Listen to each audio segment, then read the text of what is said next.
Hello and welcome back to the 5th episode of Broadcasting Kendon.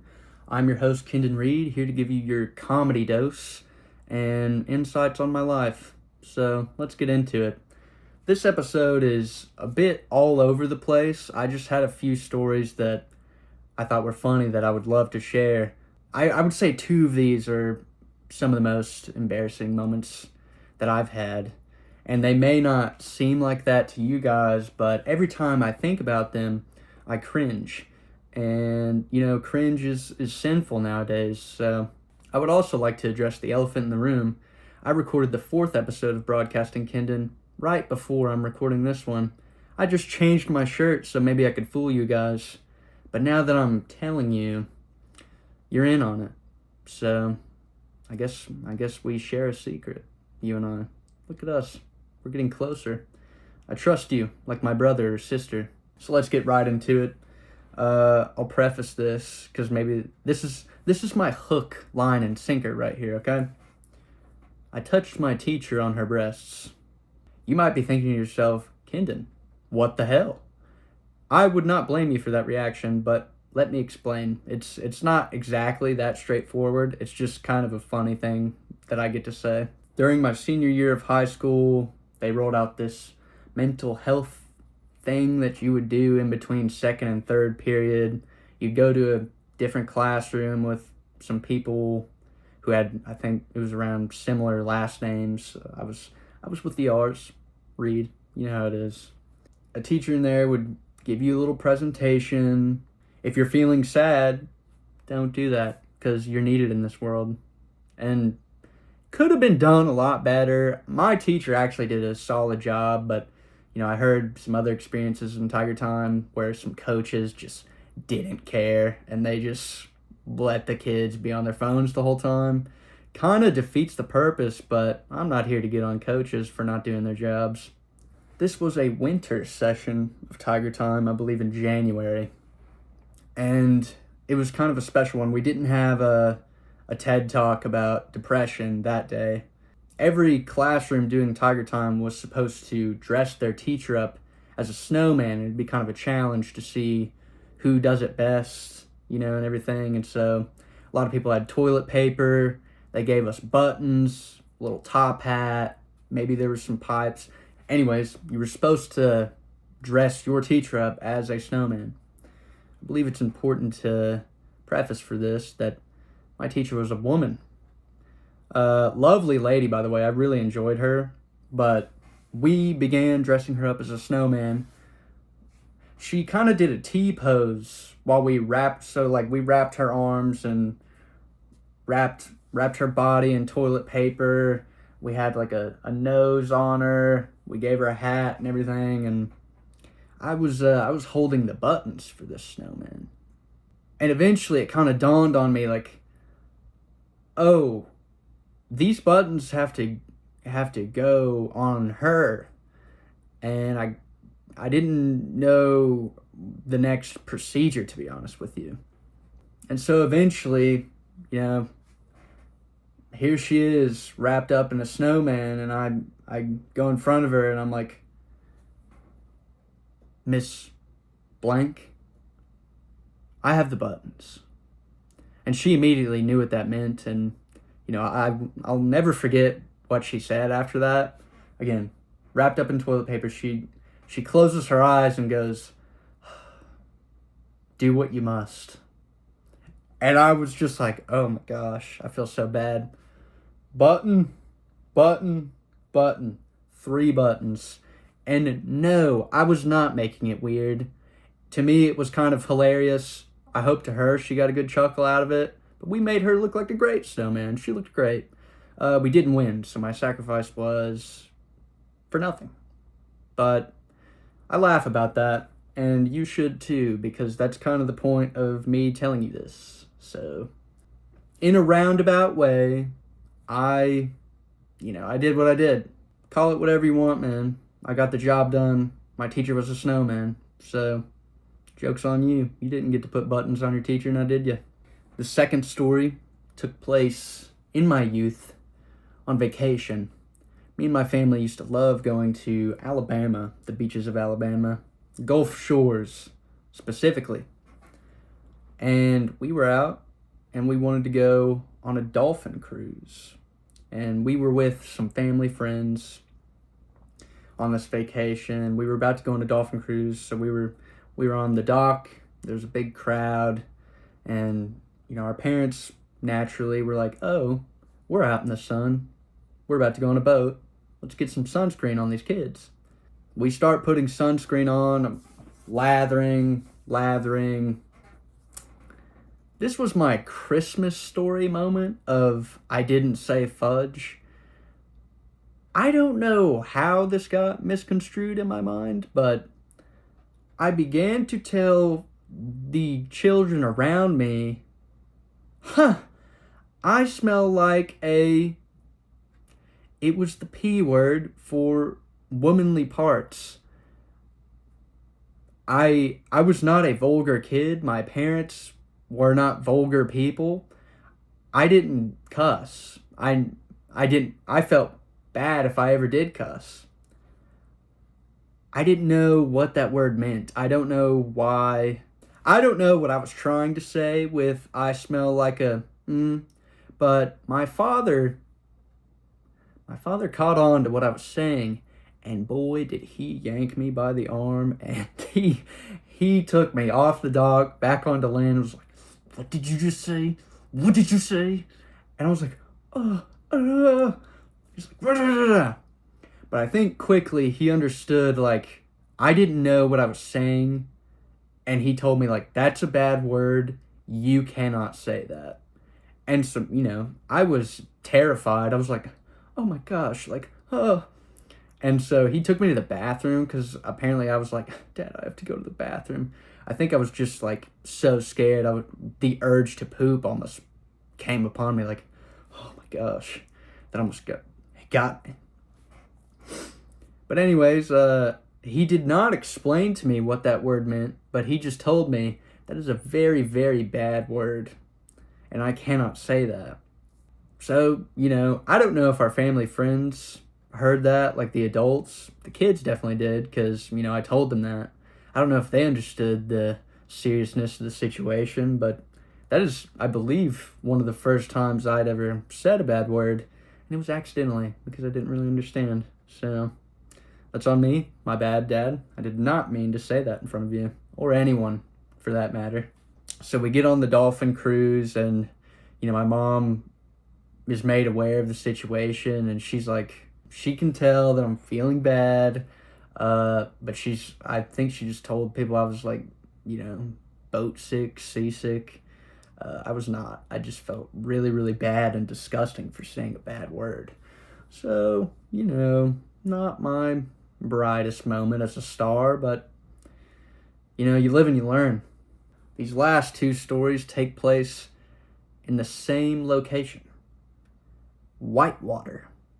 Now, if you're from Oklahoma City and you're in my generation, you would know Whitewater as the water park in Oklahoma City. It was like you had Frontier City, your little amusement park, roller coasters and such, Whitewater, water slides, pools, lazy river.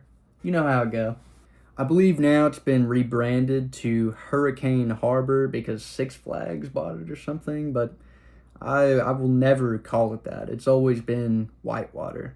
Plus, why would you name something after a natural disaster? Like, Hurricane Katrina was terrible. Like, every hurricane I've ever heard of has caused mass amounts of damage. Why would we call it that? You don't go to a trampoline park called the San Andreas Fault or anything. Like, why would you name it after a disaster? I don't get that. So we're at Whitewater. I'm with my friend. And if you've ever been, for you Oklahomans, there's a cliff jump that you can do. Now, being an adult, I can see that this cliff jump is kind of weak sauce. Back then, I did not think that. I was terrified. I didn't like roller coasters. I didn't like water slides. I was scared of almost everything. Today, I mustered up the courage to do what had never been done before. I was going to jump off that cliff with my friend. and it was going to be awesome. For some reason, I was feeling brave, and I went first. And there were 2 cliff jump spots, one on the left, one on the right. And I was supposed to jump off on the right one. This is going to make me cringe even saying this. It's a sign of the times. It's what you did back then when you were doing something really risky and what I thought was risky. If you were doing something that you were scared of, you were just supposed to be like, YOLO. Well, I would like to apologize. But I did scream YOLO as I jumped. You only live once, by the way, is what that stands for. If you don't know what that means, then you're probably too young to be listening to this, and I'm not ready to be unk yet, so don't call me that. I screamed YOLO as I jumped off this cliff, and my body was so full of adrenaline that I didn't go to the correct ladder out of the pool. On the right side, you're supposed to jump off the cliff into the water, and then under the cliff, there's a little ladder that you can get out on. On the left side, there's a visible ladder from the top that you're just supposed to climb out on. I jumped off the right side, and just as soon as I hit the water, I started Michael Phelps, swimming over to that left side because it was the one that I could see. I was so amped up that I was just like, oh my gosh, I need to get out. I was proud of myself for doing that. And then I get out of the water, and I just hear the lifeguard's blowing the whistle. She's like, hey, what the, bah. She just gave up after I made it. I think I actually surprised her because I swam so fast over there. It's not a big deal. Some people call me the fish of my generation. Many people do, not you guys. You wouldn't get it, but some people do call me that. I made it over there, and honestly, it's kind of I just told you a nothing story, but every time I think about it, I just think of me just YOLO hitting that water and just being so lame probably to everyone else around me. Oh my gosh. I hate that. Let's move on, shall we?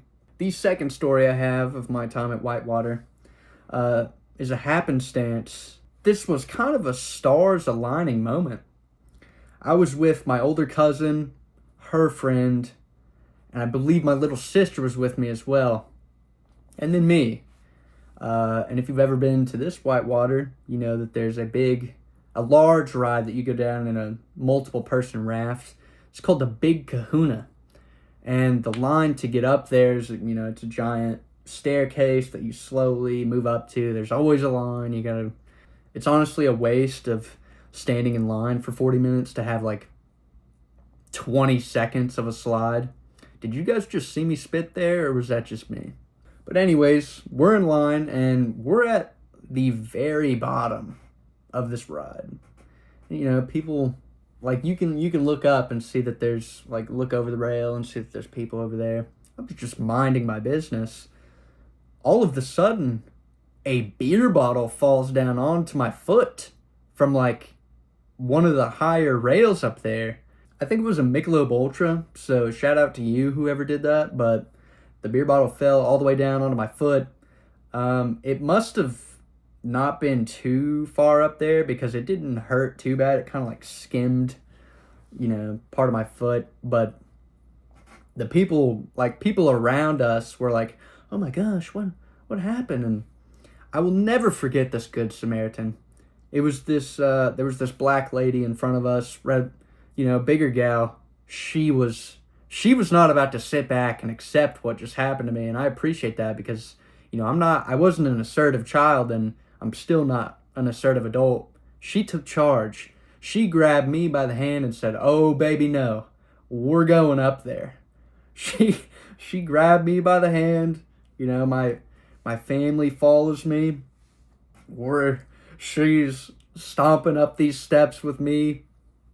She goes all the way to the front of the line, talks to the lifeguard someone dropped a beer bottle on this child, and that's ridiculous. I'm not going to stand for that. He's going on the ride right now. I'm not doing that. what a great person. This beer bottle was the greatest thing that ever happened to me. I mean, she was so nice to do that. But, I mean, she went up there and really got on to this lifeguard. And, you know, the lifeguard didn't do that. So, I mean, what's he got to deal with? He's getting a freaking talking to, I tell you what. But we got to cut the entire line. Me and my family went down. She didn't even go on the ride with us. She just was like, all right, baby, I hope you're all right. That's ridiculous. And she walked all the way down to her place in line and got back in and just, you know, waited her turn. What a nice lady, you know? I think about her sometimes. I'd love to thank her again, like now, and be like, hey, like, that might have been like a super small moment in both of our lives, but every time I think of Whitewater, I think of that beautiful black lady who helped me out and stood up for me. So, you know, what a nice time that was.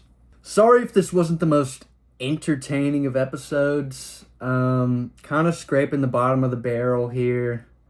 Guys, I know you think I'm super interesting. My life is a movie. What? It's really not. I like telling funny things about my life, and maybe some of these aren't funny to you, but if they're not funny to you, I would challenge you and say, hey, get a sense of humor, punk. No, I'm gonna be nice. But anyways, I just kind of like to say thank you. This is the last episode I have to do that's required by my class. So, will I continue this? Will I won't? Will I won't? Will I not? I don't know. Only time will tell. But I just want to thank you guys for listening. I'll do it again since I did it last episode. Like and subscribe. Please, like and subscribe to my channel. Thank you. Yeah, I hope you got something out of this. Thanks for listening.